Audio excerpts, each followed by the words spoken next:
When I returned from the master class abroad, it felt like my entire life had been refreshed, brighter, richer, infused with new meaning and energy. For the first time in ages, I felt truly free, invigorated. The familiar walls of my restaurant no longer felt like a cage of routine. Instead, each plated dish wasn't just a professional triumph. It carried something deeper, something personal. I saw my newfound perspective reflected in every dish I created. But it wasn't just my cooking that had changed. More and more often, my thoughts drifted to Mia, the guide I had met during my travels. Mia was extraordinary. I was a chef in the capital, accustomed to the highest standards, engaging with the most discerning clientele, chasing Michelin dreams. And yet, I found myself utterly captivated by a woman in a simple blue uniform. She embodied freedom in its purest form, her effortless charm, her infectious laughter that echoed in my mind like the rhythmic clatter of train wheels, her eyes reflecting endless roads stretching far beyond the horizon. She was like a gust of wind that pulled me into a whirlwind.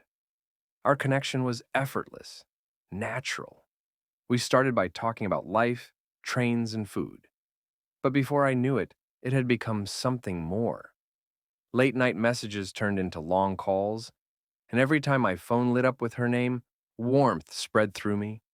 Eventually, I invited her to visit, and from that moment, our romance unfolded like a rushing river.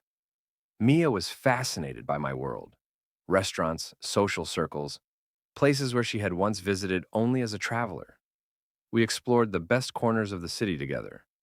I introduced her to my colleagues, and she, in turn, introduced me to the world of railways, her nocturnal adventures, fleeting encounters with strangers, and stories that unfolded between stations.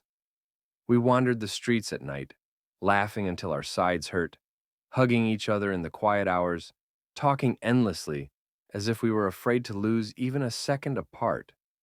We got married quickly, and it seemed like it would be like this forever. But then everything changed. Chlamydia, he said flatly, tucking the papers into a folder. What? I blinked, convinced I had misheard. He adjusted his glasses, meeting my gaze. It's a sexually transmitted infection. You might want to think about your recent encounters. I came home that evening, my chest heavy. Mia was curled up on the couch watching TV, her laughter ringing through the room, once mesmerizing, now almost unbearable. I walked over, sat down across from her, and met her gaze. We need to talk. She turned to me, her smile fading at the seriousness in my voice. What's wrong? What happened? I swallowed hard. I went to the doctor today. I have chlamydia. And you know what? It's only transmitted one way. Silence fell between us. Her eyes widened, but she didn't say a word. The room became so quiet that I could only hear my own heavy breathing. Did you cheat on me? My voice sounded restrained, but anger was building in it. Mia lowered her gaze. Her lips were trembling slightly. She wanted to say something, but the words stuck in her throat. Yes, she finally managed, avoiding my gaze. I froze. It felt like a slap in the face. Did I hear that right? With whom? I asked, although maybe I didn't want to know the answer. She froze, and then barely whispered, with the passengers. Her voice was trembling. It was a long time ago, since my youth.